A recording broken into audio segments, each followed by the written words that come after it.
It has been a minute. Apologies for the tardiness, ladies and gentlemen, but we are back. I cannot confirm whether these will be a regular recurring segment, but I thought maybe a slightly more achievable goal than doing a couple streams a week would be just doing at least one stream a month. And because oftentimes in the past when I would do these streams, people would see the title and thumbnail and expect me to only talk about that for the entire duration of the stream. Uh, Obviously, that almost never happens. So I just figured, you know what? Maybe we'll just try a monthly Q&A. Let you guys dictate the questions. Let you guys come up with what to talk about. And instead of me having to try to guess what you're interested in, you guys can just tell me what you're interested in. Sound good? All right. We are so back, my favorite tech. How do we sound? I know in the past I've had a lot of issues in regards to stream quality and that kind of thing. I guess I am experimenting. YouTube's changed a few things with streaming as well, where they have like a automatic short conversion mode, which is interesting. So I guess there's a way to like watch this vertically if you choose, which is kind of interesting. Sound is good. Good to see you live. Hey Dan, you're still a member. I thought you were canceling. I have no problem with people canceling memberships, by the way. Just as a reminder, this ain't even my full-time job no more, so this is all for funsies at this point. Glad it sounds good. Doug has been a member for 37 months. Has been a minute since I've joined a live. It's been a minute since I've done a live, but yeah, so is this Ask Tailosive reimagined? Yeah, I guess that was the old terminology. We used to call it Ask Tailosive, didn't we? Thoughts on smart glasses like Meta Ray-Bans? I'm fascinated by them and haven't had time to check out Meta. Sorry. I probably should check them out at some point. Oh, wow. DJ Thornton has been a member for 73 months, and he says I'll actually be able to catch a few minutes. I need to make some new badges because he's been around for a long, long time. 73 months of support. Holy crap, no one's going to beat that. I genuinely think that is the next evolution in tech as far as like consumer grade wearables, like relatively affordable tech. Obviously, I'm very passionate and excited about the EV industry. But as regards to like tech that we wear, tech that Apple might actually make, so there's a chance of me covering it on this channel. Yeah, I do think that's kind of the next big-ish thing. Whoa. Okay, the animations still work with the new setup. That's good to know. Team Flower Ninja's been a member for 50 months. Are you planning to get the iFold? I'll definitely be checking them out. I'll definitely be reviewing them.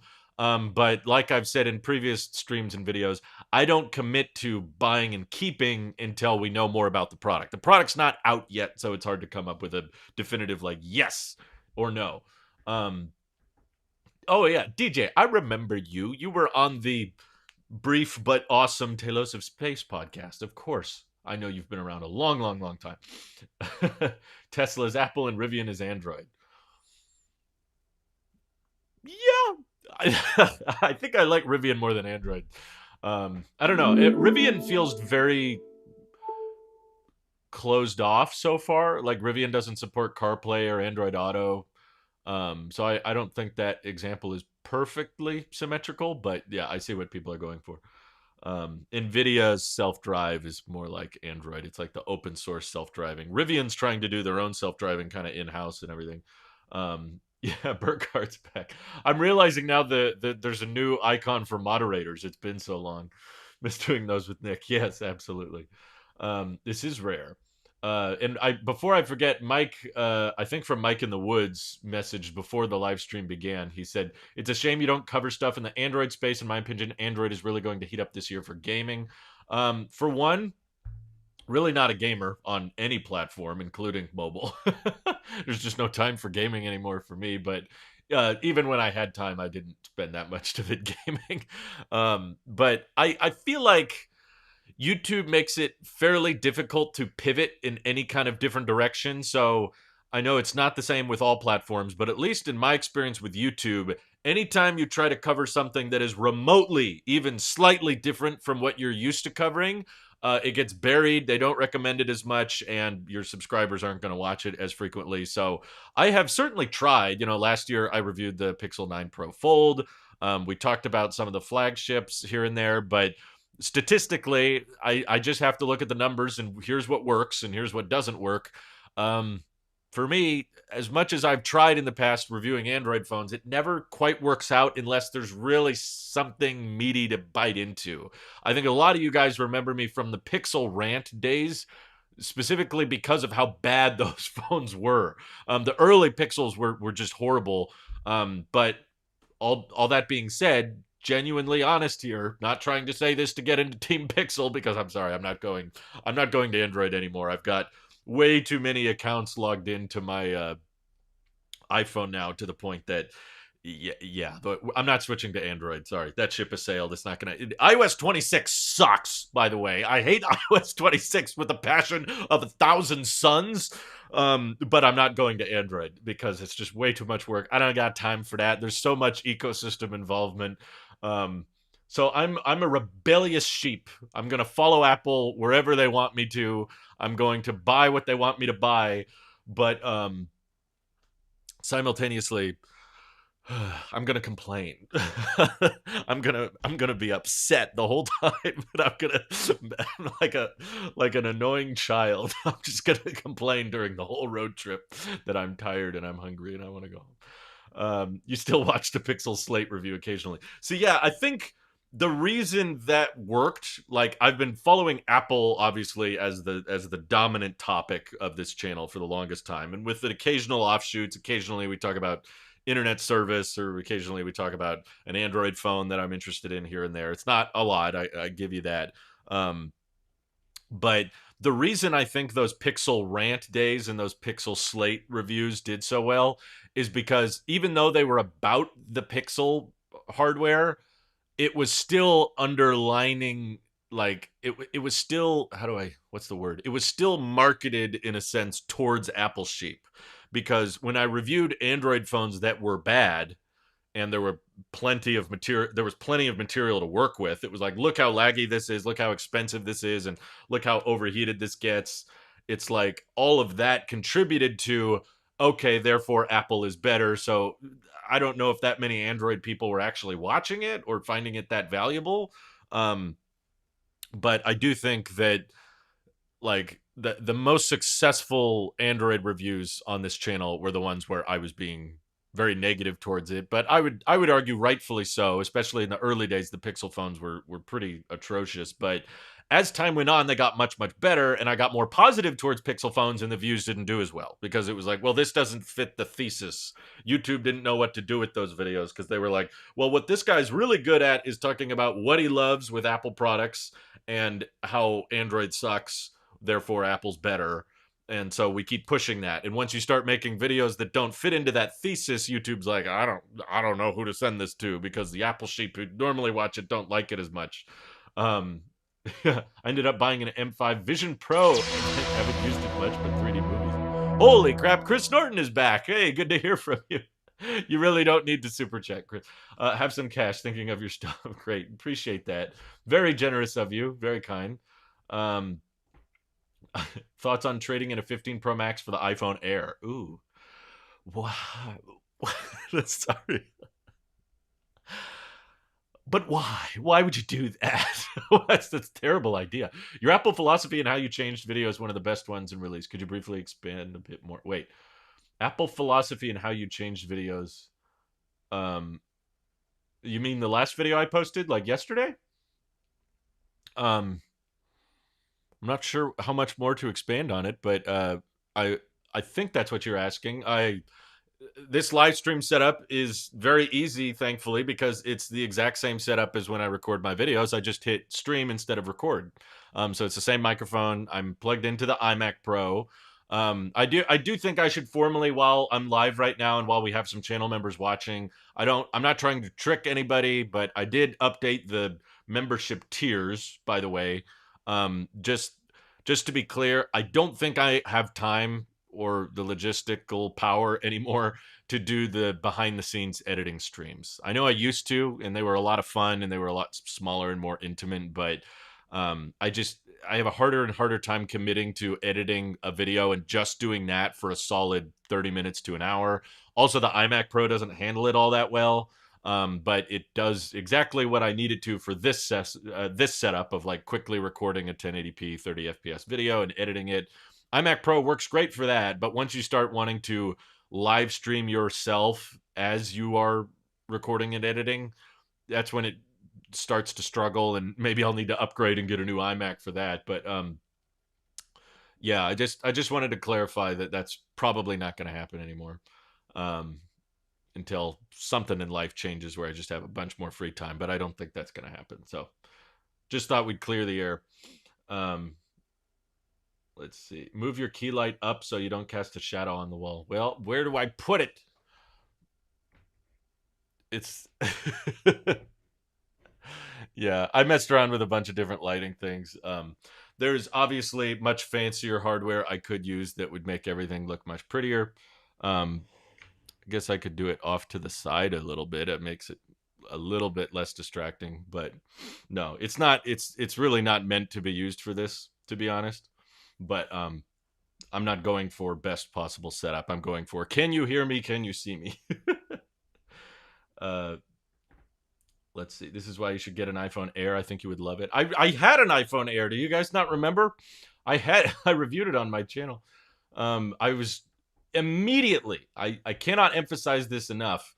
The second I picked up the iPhone Air, I was disappointed.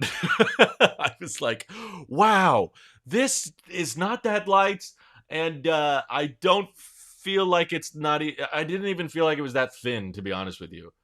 Um, for my line of work, I must say, like, I should probably do an updated review because it's been a while. I'm still rocking the iPhone 16 Pro Max. It's not the latest iPhone, but the cameras are fantastic on this thing, and I am very frequently, let me tell you, all of the time, I am using the ultra wide lens and the telephoto lens. And that was kind of an early, like, I knew I wanted to review and check out the iPhone Air just because I knew it was such a different approach, and it was kind of the new kid on the block for the upgrade that year. Um, but boy, I from the beginning I knew, like, okay, weaker battery life, slower USB-C ports, already two strikes there, and just the one camera and the mono speaker. It was immediately just like, yeah, no. I knew from the beginning that phone was not for me, but I still wanted to try it out, and I was just completely underwhelmed by the thinness and the weight. Um, so because I'm taking so many pictures and videos at work, it's honestly probably easy to justify me upgrading more frequently, at least my iPhone, because I use the camera so much, but not for Tailosive. That's the slight different thing. I think for Tailosive, which is mostly going to be talking head videos like this one, having a more stationary fixed setup with a dedicated mic and camera probably makes the most sense. The iPhone is great for when you're on the go and you need to get shots of things in motion or running around and you just need a camera on you that's quick and easy. Yeah, I still use my iPhone camera very, very frequently. Um, and the telephoto lens and ultra wide are particularly helpful. So the iPhone Air was a no-go from the beginning for me, but I'm also not surprised at all why it's not selling very well. It's not selling all that great because nobody was really asking for thinner iPhones. In fact, quite the opposite. A lot of people are asking for iPhones to get thicker so that the battery gets better. Hey, Randy's in the chat. Good to hear from Randy. I don't think I can go back to not having a telephoto lens. I love the Pro model. Yep, we all do. That's what the data's showing. Like, we act like the Pro Max is so exclusive and elite, and most people buy the entry level iPhone 17, but that's not what the data is showing. All of the data we have on iPhone buying behavior shows that over 50% of iPhone buyers are getting a Pro or a Pro Max since the iPhone 17 series. Back with the iPhone 16 series, it was around 40%. So now it's gone even higher. I guess people like that aluminum. But yeah, my flight's about to take off. Good to catch a little bit of the stream. Thank you for your support, DJ. He has a year ago. What do you? I use an iPhone Air with a case and the battery pack. Is that triggering enough? Yeah, I also, little details to me make a surprisingly big difference. I don't know why, but something that really frustrated me about the iPhone Air is that the dynamic island cuts in even deeper than the iPhone 17 Pro did, or 16 Pro. Like ever since we had the dynamic island, they all cut in just about the same amount. Maybe the side bezel got a little bit thinner, but because of how they had to package like most of the iPhone Air's internals into that little camera bar at the top, they had to like move the dynamic island down, and it cuts deeper into content. And I didn't expect that to bother me because it doesn't really look that obvious when you're just specking one out on Apple's website. But once you actually have it and use it, I don't know, that rubbed me the wrong way. It just, again, every step of the way using the iPhone Air, I was just like, no, not for me. I don't like that. That's weird. Okay. Just bring back the mini iPhone, please. If we want to go smaller, I think that's the way to do it. Like screen size smaller, not thickness smaller. Pro Mini would be awesome. I saw a lot of you guys commenting about that. Zordalink says, I don't really believe most people buy the Pro model and end up really using its features. No, of course not. Are you kidding? Like 90% of the features are never utilized. Everyone uses this thing for WhatsApp. They say, I need the best camera. And then they send Snapchat messages that disappear after 30 seconds. That's the everyday consumer, but that's not what we're really talking about. We're talking about what people buy, not what people use. Oh my God. Like the average American, sorry, I work in the automotive sector now, so that's why my brain instantly moves towards the automotive analogy. But the automotive analogy is the everyday American drives somewhere between like 30 and 40 miles a day on average.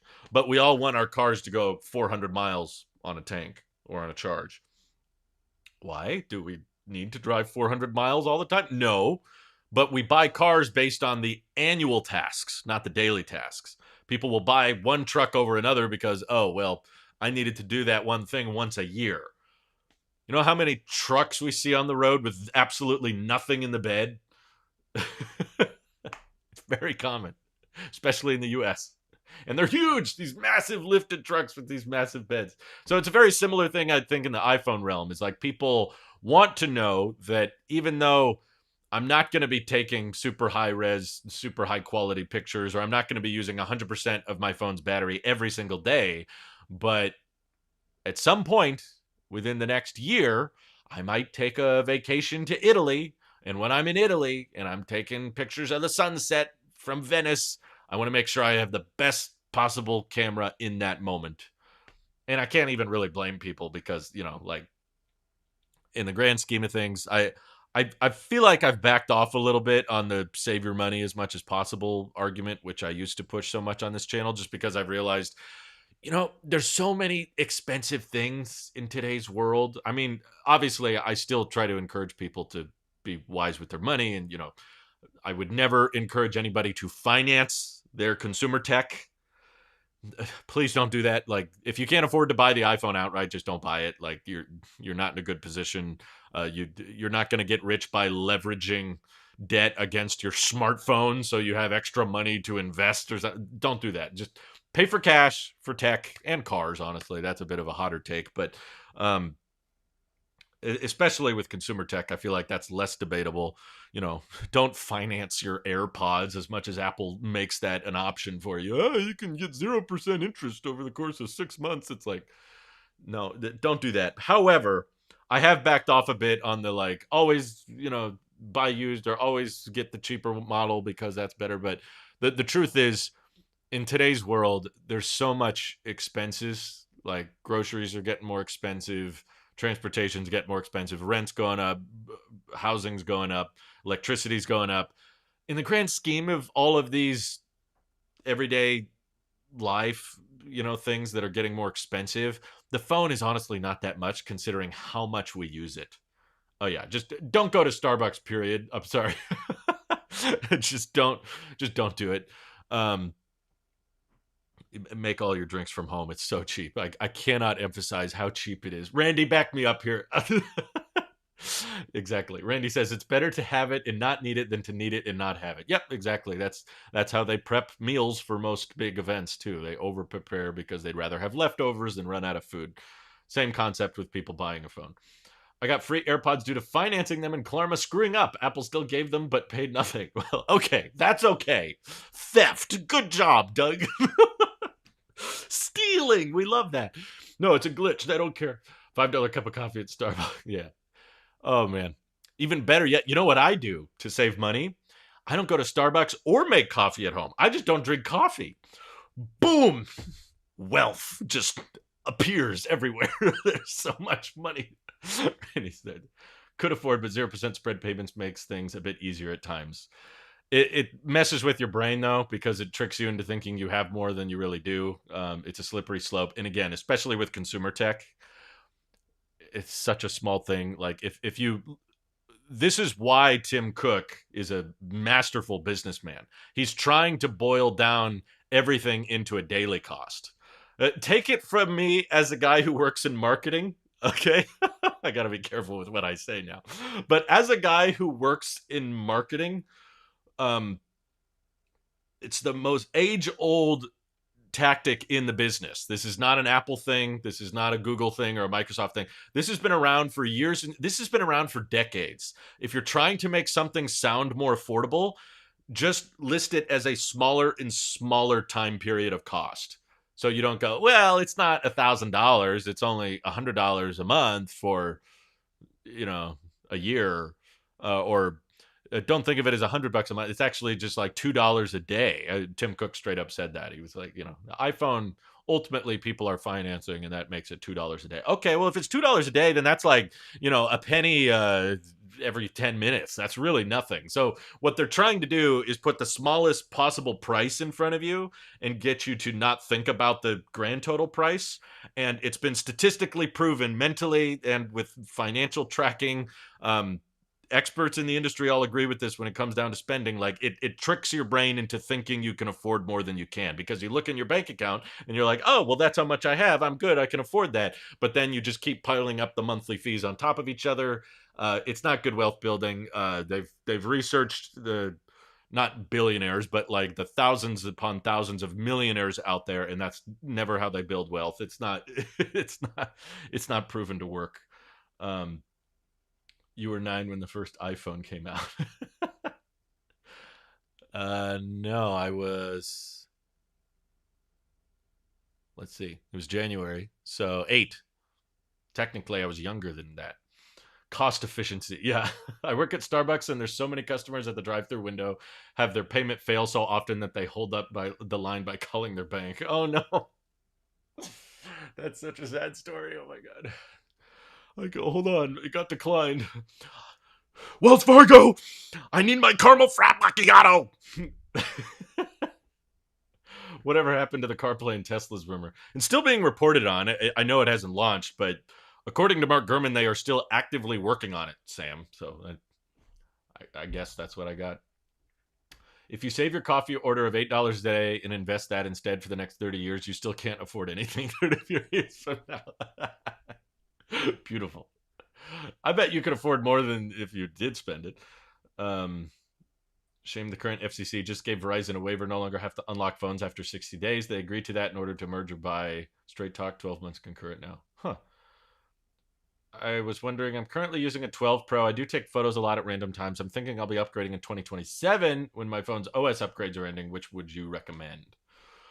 Well, 12 Pro's pretty old, so here I go, looking for a way to save money. I don't know your budget. That would influence my opinion on what to get, but honestly, you could probably go all the way up to a 17 Pro after the 18 Pros come out later this year and still have quite a lot of worthy upgrades. I enjoyed the 17 Pro aside from the software, but you're going to get that regardless, I'm afraid. Let's see. How many people will finance a foldable iPhone? More than I want. That's for sure.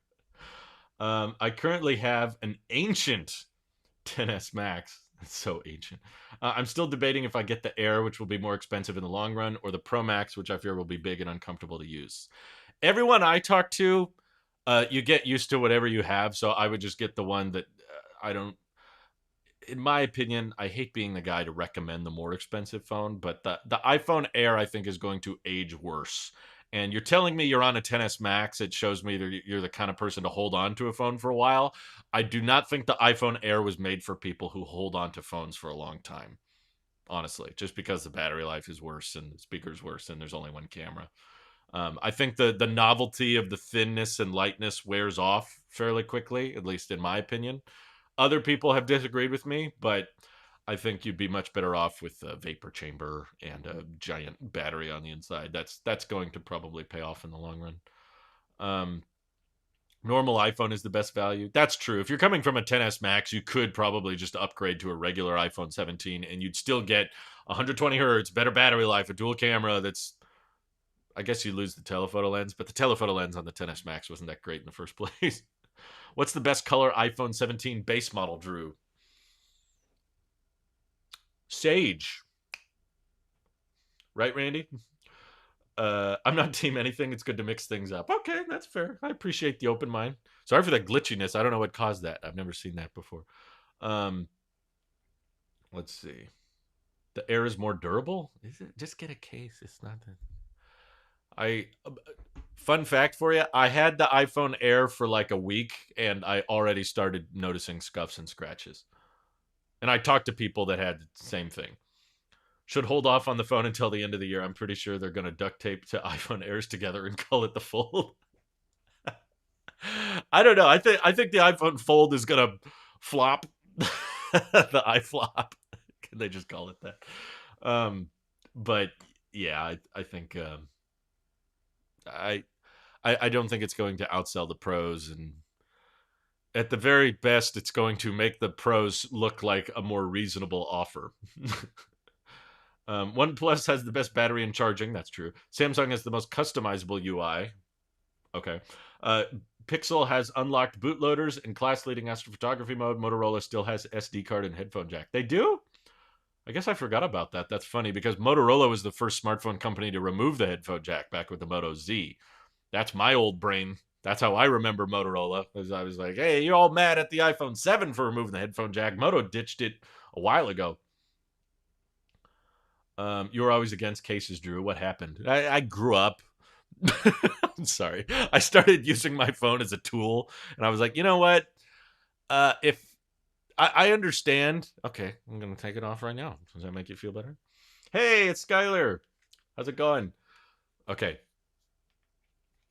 this does feel nice, and the display does look much cleaner. Okay, I don't need a case anymore. This is so much better. Oh, I've been missing out. Sorry. No, that's kind of the joke though, is like, yes, it feels nice and it looks nice, but that's not why you should be buying a phone or using a phone. I'm trying to get you off of that mentality that, oh, this is why we buy a phone is because of how it feels so natural. It's like, no, I'm okay with the iPhone being a little bit uncomfortable because we all probably have screen time addiction. So let your sore pinkies be an example that maybe you've been using your phone too long. Maybe it's time to I understand it's very difficult. I've tried to go back to using a dumb phone. I see some people talking about that in the chat. Dumb phones only get you so far. All of a sudden, it's like, yeah, I don't need a smartphone. I'm giving up on social media. That's great. I'm all in favor of giving up on social media, unless it's my job. But the problem is when you like go to a restaurant and they accept payment via QR code, or you got to scan a QR code to, or you go on a trip and here's your boarding pass and you got to scan the phone, or you got to use Google Translate when you're talking with someone who speaks a different language. And there's just so many life moments that come up where a phone is just now expected socially. Like there's government ways of contacting people now just through the phone, and verifying bank information, and there's so many brokerage services, all that kind of thing, that it's like, okay, you have to do it through the phone. So it's challenging. It's tricky to like just completely give up on the smartphone, but I am in favor of like, okay, let's accept that smartphones are here to stay. They're not going anywhere, at least for a long, long time, in my opinion. I think we're going to have some kind of rectangular computer in our pockets, probably for the rest of my life. Maybe I'm wrong. I don't think even the glasses are going to replace these. I think these will assist the phone, but kind of in the same way that the watch assists the phone. But I don't think the phone's going to just go away, personally. So because of that, I'm like, let's use our phones as tools. I understand wanting to capture the moment. There's a lot of precious memories and moments that we want to live up and document. So we want the best possible camera to make sure we have a good memory of those times, but trying to turn it into something that we just hold in our hand and kind of treat it like a Smeagol treats the ring. It's just like, oh my precious. I don't want people to use their phones that way, because I've used my phone that way before, and I don't think it's healthy. Even though we still have our phones, and like I said, I use my phone for work more than anything. I'm answering emails, I'm keeping up with coworkers, I'm coordinating events, I'm answering questions across different social media channels, mostly not mine anymore. I'm mostly working on behalf of the startup company I work for. But you've inspired me to go to Starbucks. Dang it, I'm costing Randy his future. Are Apple supposedly working on any dumb glasses like Meta Ray-Bans? Yes, that has been rumored. I don't think they're supposed to come out for a while. Um, I think last I read, they're not even coming out this year. But yes, Apple is trying to accelerate and get out quicker their glasses. But I don't think they'll be completely dumb. I don't think they're just cameras. I do think there's going to be a smartness to them and some level of displays on them. They're trying to accelerate that development to see what they can get out quickly.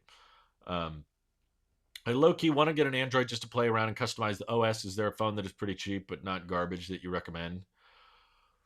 Uh, I'm not an expert when it comes to Androids, but I will say that keep in mind how much Androids depreciate much faster than iPhones do. All phones depreciate, but Androids particularly because Google's not afraid to like put them on sale after a while. So if you go to Google's website right now, you could probably get a brand new Pixel for like $100 or $200 off what they originally launched at. Apple doesn't do that. They're just like, this is $1,200 when it launches, and then it stays $1,200 for the duration of its launch period. And then a year later, maybe we knock $100 off or we scrap it entirely. But I would recommend like eBay refurbished. I've had a lot of success with them. I've bought a lot of phones, and this is how I got my ceramic Apple Watch, which still looks super clean. Thank you for noticing. It's good. See, this is my precious. This is my work tool, but this is what I stare at when I want to admire Apple engineering. It's a watch from 2019, 7 years old, but it still works, and my battery health is quite good for the age, in my opinion. But eBay refurbished, you could buy like a flagship Pixel from a couple of years ago. I don't know. I haven't done this in a while. Let's just do it now. Why not? Let's just see what I can find. Um, like the Pixel, what are we on now? The Pixel 10 is out. So if you just go a couple generations back, let's look up Pixel 8 Pro. Solid phone. Yeah, you can find it in excellent condition, refurbished, fully unlocked for $360. And that's eBay certified refurbished. So everyone's always like, I don't buy from eBay because I'll get scammed. eBay always sides with the buyer. You are fine. If you're worried about eBay, it should be because when you're selling something, they always side with the buyer. So if it's got that little check mark next to it that says eBay refurbished, that means it probably qualifies for at least a 30-day return window, maybe 60. This one is from someone, 60-day returns with a 1-year warranty, and they have 99.5% positive feedback after 134,000 reviews. So that's pretty trustworthy.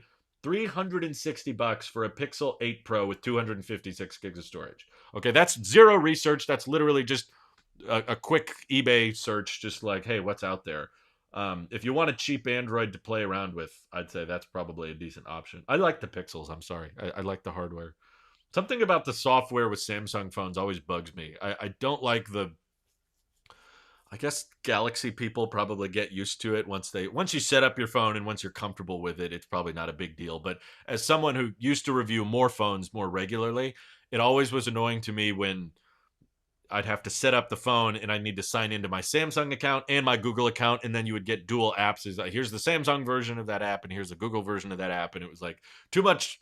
Felt like two operating systems trying to stuff themselves into one phone, or two souls trying to possess one body. Oh, that got dark.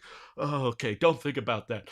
The Trash Teen, thank you for 44 months of support. Glad to see you're doing well. I'm doing quite well. Thanks for asking.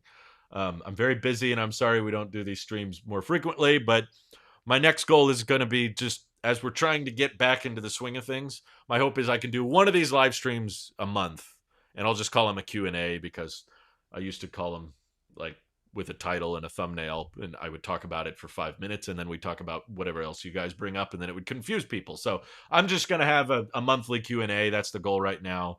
I might not hit that goal, but I'm just letting you know where my head's at.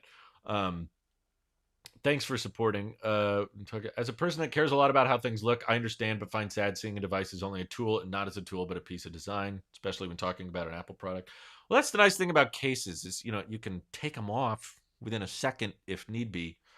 Do I really use glasses daily? I do. I don't need them at my desk because everything's pretty close to me, but I basically always need glasses when I drive now. My what is it called?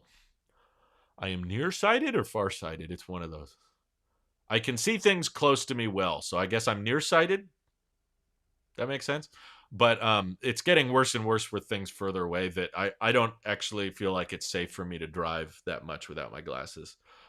So this is normally what I wear when I'm at the office or like particularly like if I'm at a restaurant and I'm looking at a menu, I can't read anything without these.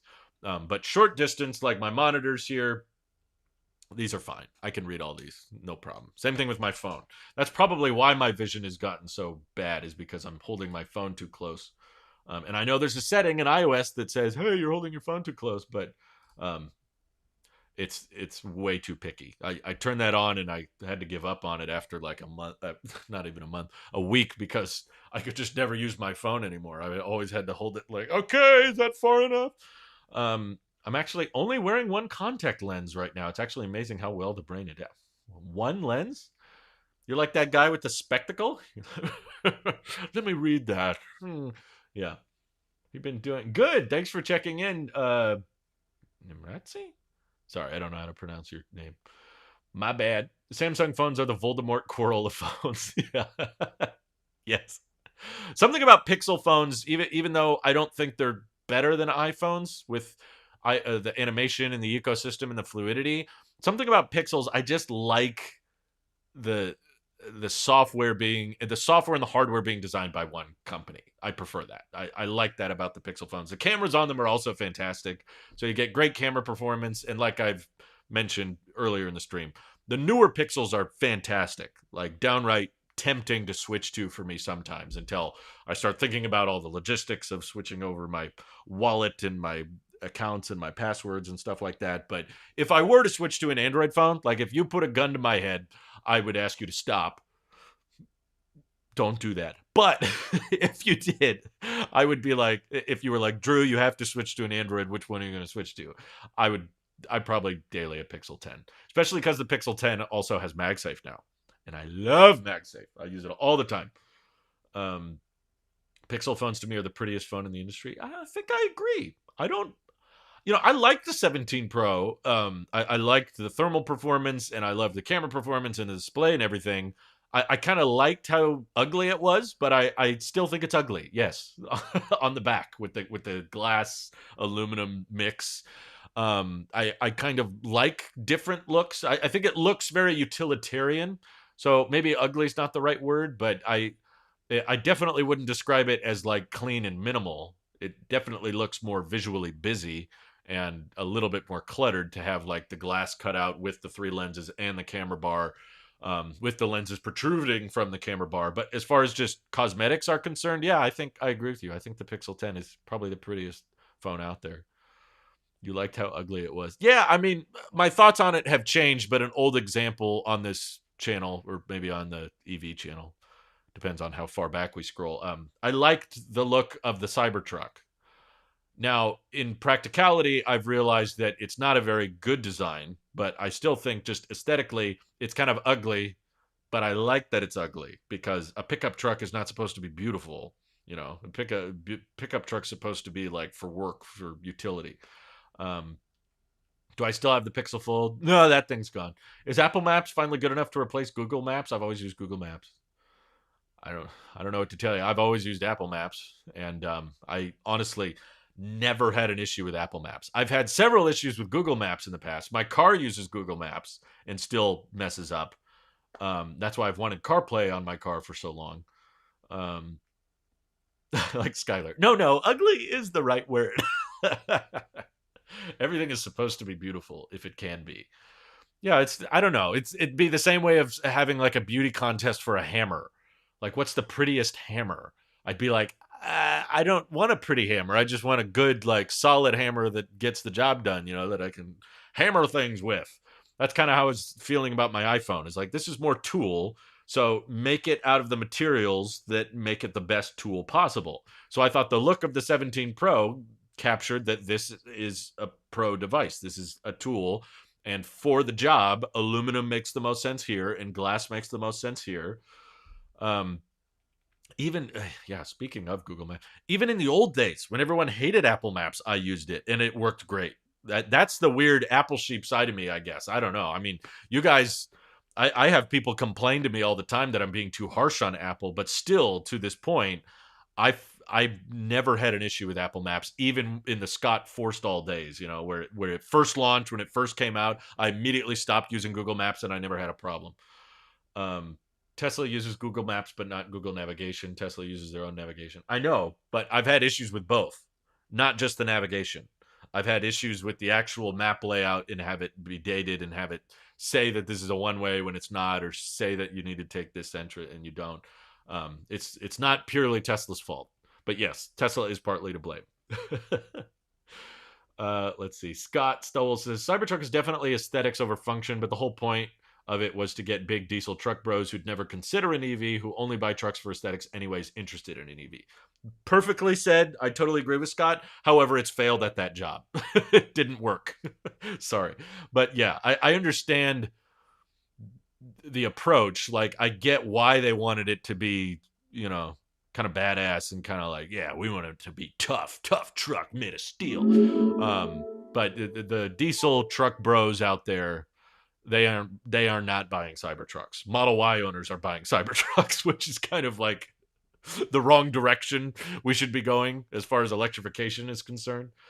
I'm not against aluminum, but I don't know. I think they could have done a bit more compromise for it to not look that ugly. You're probably right, but I'm guessing if they made the 17 Pro more pretty, it probably would have come at the cost of function, which I would argue is the wrong choice. I think the iPhone Air can be for people who want a pretty iPhone that takes some cuts when it comes to function. And I think people are upset in the tech community because they probably feel like the iPhone Air makes too many cuts for the sake of form over function.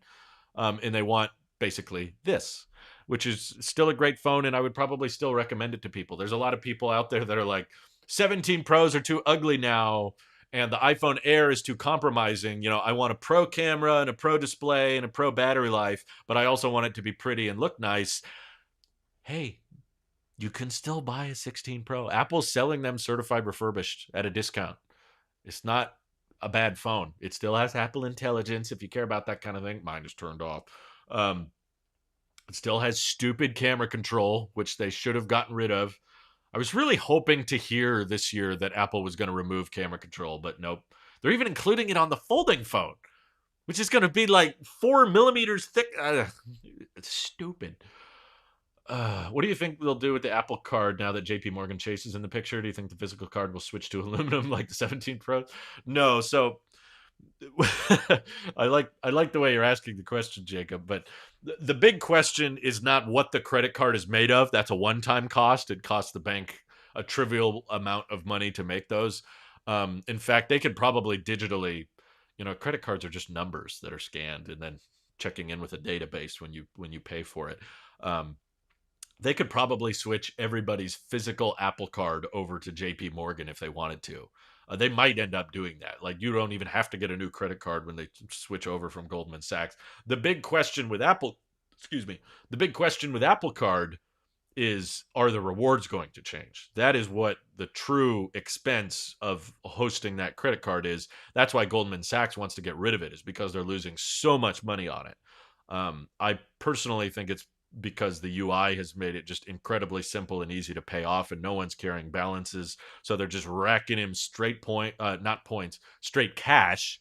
So they didn't go through the point system, which is usually how you game it, so that you trick people into spending more money than they originally intended, or you get people to redeem points on certain things by buying certain packages from airlines or hotels in bulk.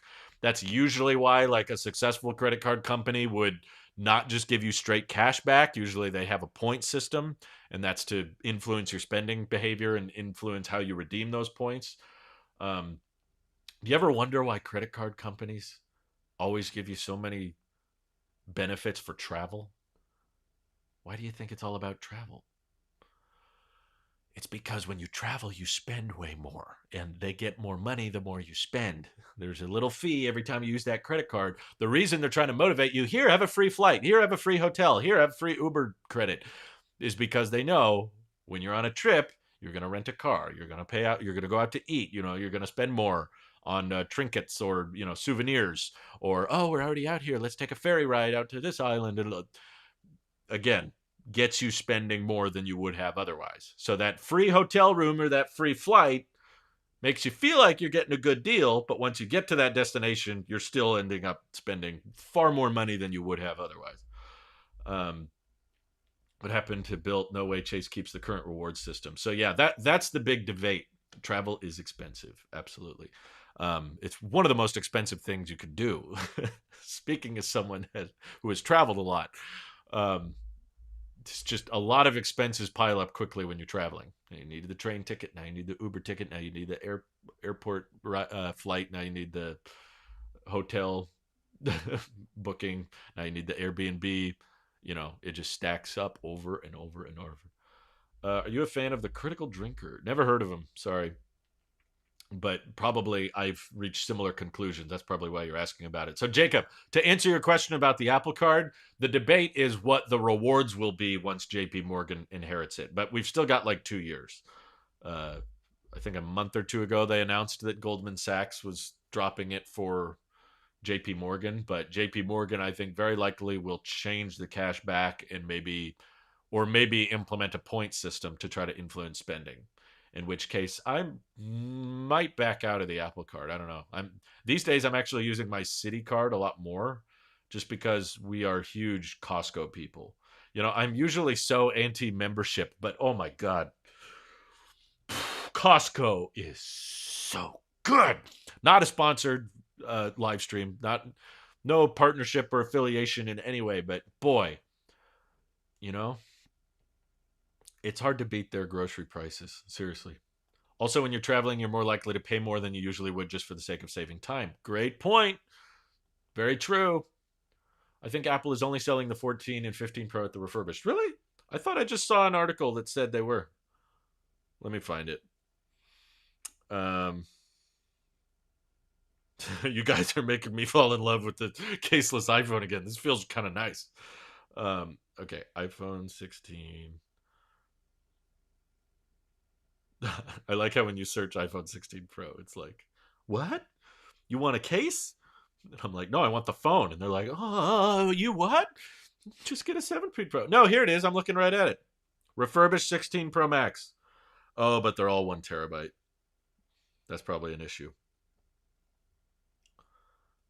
Yeah, is there no way to get it in a lower storage configuration? Oh, no, you can. You could just select it. Here, look at that. iPhone 16 Pro Max, black titanium, unlocked, $929, cheaper than an iPhone Air. Oh, sorry, I forgot. It's pronounced Costco. I'm a huge fan of Costco. They really are. Yeah, I saw that headline like last week. That was a good short. I love Sacramento. I love the Costco in Sacramento. This is my normal accent. Don't you love the gorgeous Costco's in Sacramento? Should I upgrade from iPhone SE2 to iPhone 17 base model? Yes! Immediately. Get off that freaking phone. Move on. The home button's dead. Sorry, Mr. President. Sorry. No, upgrade when you're ready and when financially able. Do not finance. Buy used if you can. This is like the duality of the financial responsibility and the Apple sheep in me. It's just like iPhone 17 is great. Going from an SE2 to a 17, whew, that will be very noticeable. Scott Stowell says he loves the 16 Pro. It's an amazing phone. Yeah, I would say for $929, from Apple. You know, that means they replaced the glass, they replaced the battery. That's fantastic. Does it come in every color? Oh, never mind. It's not available. I just scrolled down. That's really what you're paying for. Is the box doesn't have the iPhone on it. It just says the name. Sadly enough, that will sway people. They'll be like, the box doesn't have a picture on it. I'm not interested. But yeah, it's not actually available. You have to select 1 terabyte for the add to order page to show up. That's too bad. Um, Maybe they launched the normal refurbished and everyone just bought it up. There's a lot of iPhone 16s available refurbished, but I know you can buy those new anyway. Um, but yeah, technically there are 16 Pros refurbished, but they're all 1 terabyte for now. Have you ever downgraded your iPhone? I'm looking to downgrade the 6S to iOS 9. I haven't, but I remember looking into it once, and it was very complicated, and I didn't feel like going through the work. Again, limited on time. In fact, speaking of, I'm going to have to wrap up the stream here in about 10 minutes. So if you've got any interesting questions you want answered, now's the time. Good to see you. I almost started believing there wouldn't be any more live streams. So good to see this. I know there haven't been any for a while. I'll do my best to protect the Apple events because I know those are really the big live streams that you guys really want me to do. So I'll try to keep my schedules clear around those days, but no promises at this point. Again, if you watched yesterday's video, consider yourself lucky that there's content coming out on this channel at all, because there were several points where we had to sit down and look at my schedule. Me and my wife, she keeps my life together. I would be a mess without her, but we had to kind of look down at everything going on in my life and just go, okay, do we have time to keep doing these? We almost didn't.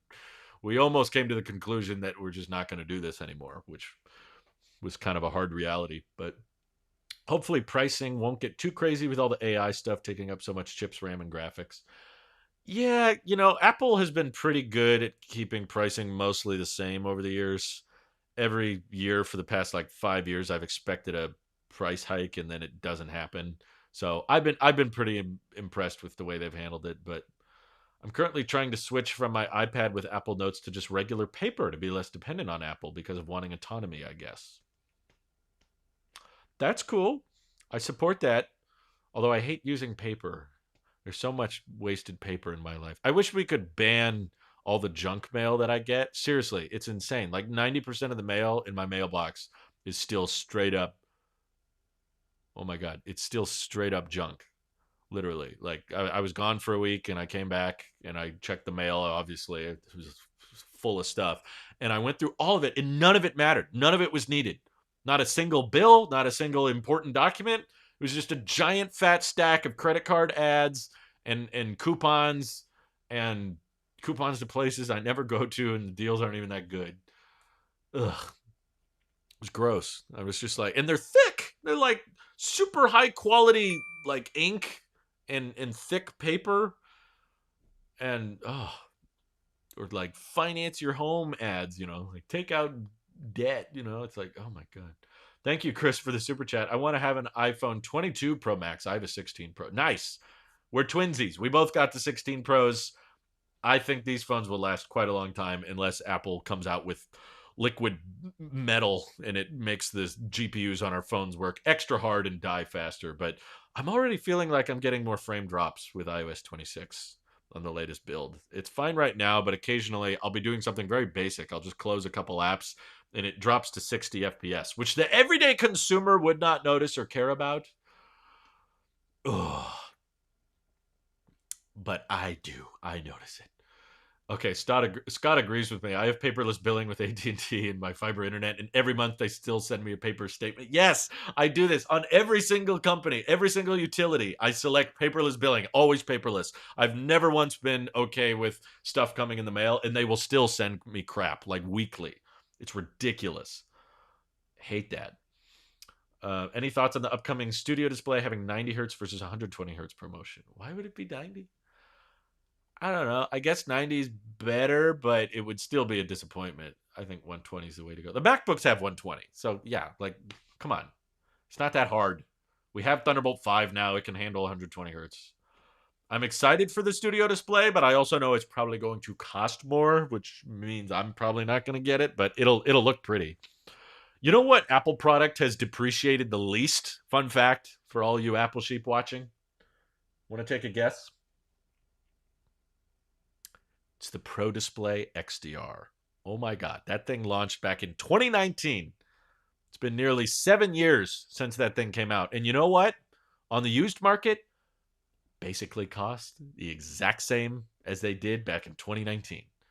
There's been zero depreciation with the Pro Display simply because it's got good dynamic range and it's pretty. It's not even that great a monitor. There's no speakers, there's no webcam, there's no power button. It only works with Macs. It doesn't work that great with PCs. Um, the formatting's all off and everything. But people love the look of that thing. They love the height adjustability. They love that it pivots. And everybody still in 2026 is happy to pay $5,000 for that thing. Seriously, I cannot find a Pro Display for much of a discount. Maybe if you're lucky, you find one for like $3,500 if you're lucky. But not much depreciation for a 7-year-old Apple product. Do you think liquid glass will change in iOS 27 or will it be focused on performance and efficiency? Ugh. I think iOS 27 is mostly going to be another attempt at AI features. I think they're going to double down on intelligence and Siri. I have a silver 17 Pro Max in 2 terabytes, and even then, I still can't record 4K 60 ProRes without an external SSD. Hope this answers someone's question. Ooh. Yeah, that's a very high codec. Even I didn't record at that.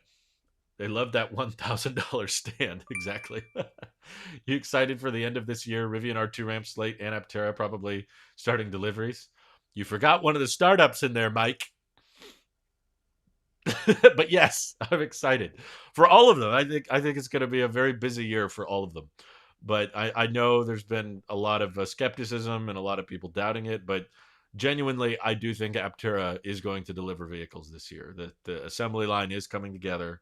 Slate's got a bunch of money, so I think they're going to deliver on time. I could be wrong, but they've posted updates of their factory interior. Looks great. I wish them all the best. I think they're going to do really well. Um, and the R2 is launching like imminently. Like deliveries could start any week now. Like they've got production builds with painted body panels rolling out, and they've been driving around validation builds for months now. So Rivian R2 is right around the corner. Super exciting. It's kind of an exciting year for EVs. Yes. Isengard Tom, thank you for the super chat. I remember in your update last year, you said the future of the tech channel was bleak, but I think you had a strong 2025. Definitely interesting topics. Well, thank you. I appreciate that. Yeah, I actually think last year I did okay because there were a few documentary style videos that were kind of talking about the state of Apple. And what's funny is for the tech channel, even when Apple is doing poorly or even when Apple is boring, you kind of can make content about how boring it is. So that worked out for the channel. um, but yeah, this year's arguably, I would say, more exciting. We've got the first folding iPhone ever, so that's a Pandora's box that you're never going to put back in. So that's an exciting development. I'm very curious to see how they price it, how they market it, and most importantly, how the software handles it. Like how iPadOS is going to handle the folding phone, and how the market responds to it. I don't think it's going to respond that positively. I think it will continue to be the lower sales volume fourth iPhone in the lineup, but or third, I guess, because they're not releasing the regular iPhone 18 this year. They're just going to do 18 Pro, 18 Pro Max, and Fold.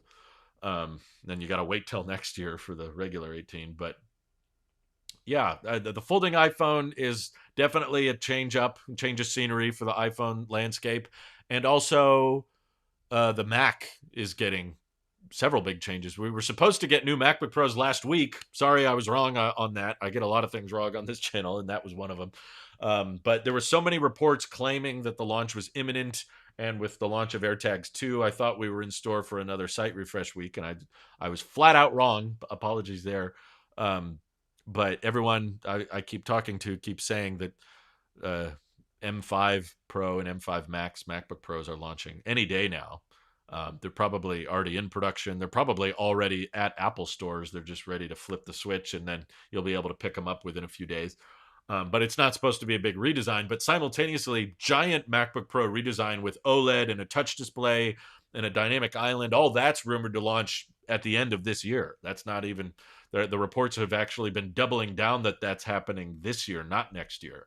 So exciting year for the Mac. We might get an iMac Pro return. We might get the cheapest MacBook ever. I'm actually slightly more bullish. I'm more bullish on Apple this year. I think as far as hardware is concerned, I'm not the stock price. I don't care about that. I'm not really in the stock game anymore. I just do mutual funds and forget about it. But actually invested a bunch of money yesterday. Now that I mention it, but not in anything interesting. I just poured it in S&P basically.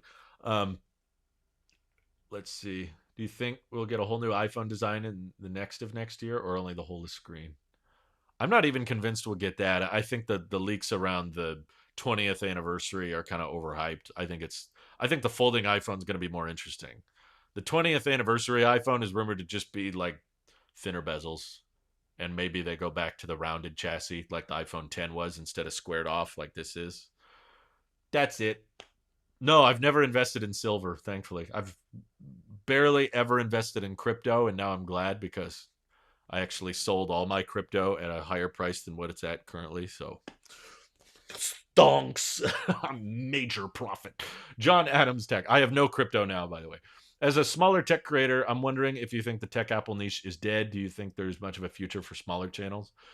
That's a great question. We should end on that one because I got to get going. I'll review the iPhone Fold. I don't plan on keeping it, but I will definitely review one for sure. Um, do I think the tech Apple niche is dead?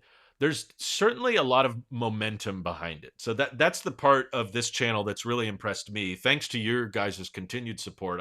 I do want to end this stream on just by saying thank you to everybody for sticking through all of the low quality seasons of this channel's life where there was very little uploads, and the very little uploads there were had terrible audio, and they were in the car, um, and they were poorly edited and thrown together. And I know that my lighting and my video is not perfect or great even now. My main focus with this reapproach to the channel was, well, let's at least get the audio working and have decent lighting, but not obviously it's not great. And I'm not trying to fool anyone into thinking this looks amazing, but I just want to appreciate everybody's patience and support because I am incredibly impressed by how many people want to keep watching videos about seemingly small, insignificant details. Like little details that I find kind of interesting, but I would often think about making and go, I don't know if people really want to hear me talk about that. Like niche things like the trifold concept. It's like, oh, now there's a folding phone with 2 hinges and it opens up to 10 inches instead of 7 inches. I wanted to talk about that because it was kind of interesting to me, but I wasn't sure how it would do. It's not really an iPhone leak, it's more Samsung coverage, but still, like 10,000 people still wanted to watch that video. Um, so I was like, oh, okay. Like, I didn't think that would be as interesting, but I guess there were still people interested in watching that. Or same thing about like a tiny, insignificant iPhone rumor about, okay, here's how the next iPhone's going to reposition their camera or, tweak around the dynamic island. And you don't think it would be that interesting. And yet a ton of people keep watching. And I don't know if there's definitely a certain level of nostalgia with my channel that helps. The fact that I grew my channel quite a bit many, many years ago. So a lot of you guys keep watching me because there's a sense of familiarity. I do that with certain YouTubers. Depends on the channel. Some channels I stop watching because I kind of get tired and bored of them, and I don't expect um, my channel to be any different. I'm sure there's plenty of you guys out there that get tired and bored of me yapping about the same old stuff, so you unsubscribe and stop watching. I don't blame you at all. I do the exact same thing. But there are certain YouTubers that I watch that I've watched for over 10 years just because I'm like, it feels like coming home. It feels like talking to an old friend. I know them very well. I know different stages they've been through, and it makes me excited to hear from them again, even if it's not necessarily the most interesting topic. I just like watching them for them. And the way you guys talk in the chat and in the comments, I can tell I'm very amazingly that for some of you, which I'm grateful for, and I'm very appreciative that there's still people super chatting after all this time. Glad you still keep making videos for Tech and EV. Thank you, Sharpu Pen. Thanks for changing your name, by the way. So the question of is there still room for smaller channels, I think it's changed. I think the landscape's a little different where it's a very saturated field now. You know, when I first started doing tech videos, there were very few Apple centric channels. There were a couple, but not nearly as many as there are now. Like when I started, there was basically everything Apple Pro and iJustine, and those were two like Apple centered YouTubers. There was other YouTubers that talked about Apple, but they talked about lots of other things too. Soldier Knows Best, MKBHD, John Morrison. I'm sure there's more. Unbox Therapy, you know, Linus Tech Tips. There's a huge list, but I'm just thinking of who comes to mind right now. Now though, there's probably 200 or 300 channels that almost exclusively cover Apple and almost nothing else. Um, so because the market is so saturated, it's hard to find an in because in order to get content off the ground, you kind of have to stand out or specialize in some way. And I don't even think I stand out or specialize that much anymore. And I'm mostly just riding off the nostalgia waves of people who discovered me a decade ago.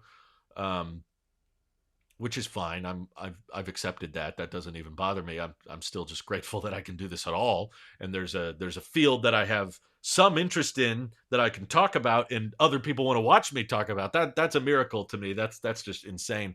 So I'm grateful, of course, but my advice, I guess, to young up and comers that want to break into the Apple tech sphere and content creation is try to read the room a little bit. And I guess to get more specific with that question, I think I think you have to kind of lean more onto short form content these days. I don't think you could just start like if Tailosive Tech didn't exist and I started a tech channel today, just doing what I'm doing now, like doing 5 to 10 minute videos that are kind of edited and kind of simple, but just talking head videos, I don't think the channel would do that well. I think I would just get buried.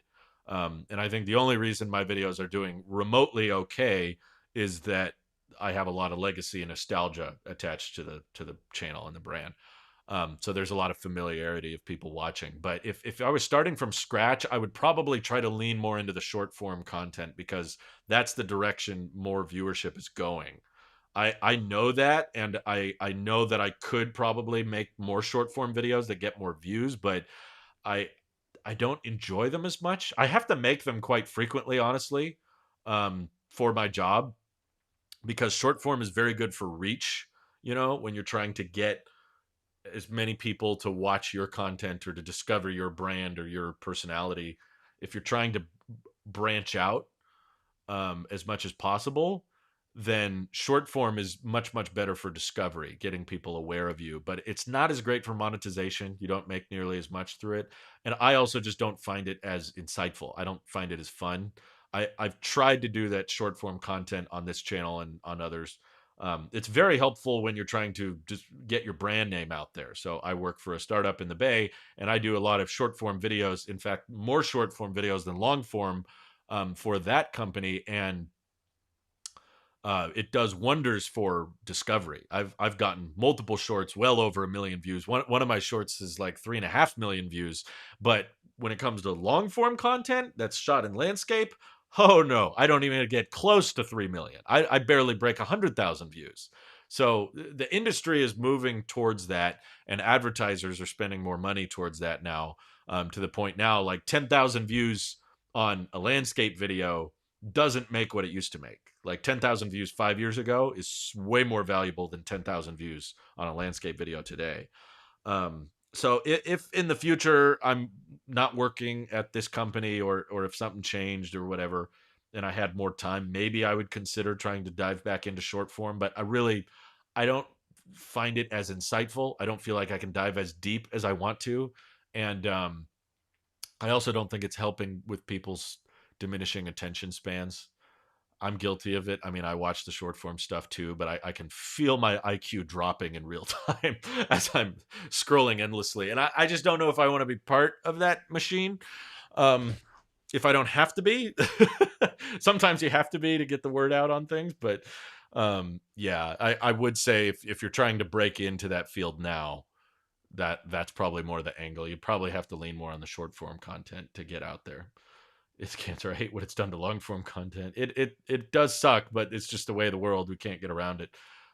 This is just what industries do. They change and they adapt. You know, for a long time, musicians, their goal was to sell records, and how many records can we sell? And now it's a game of how many plays can we sell, because people just pay for memberships now. They subscribe to Apple Music or they subscribe to Spotify Premium.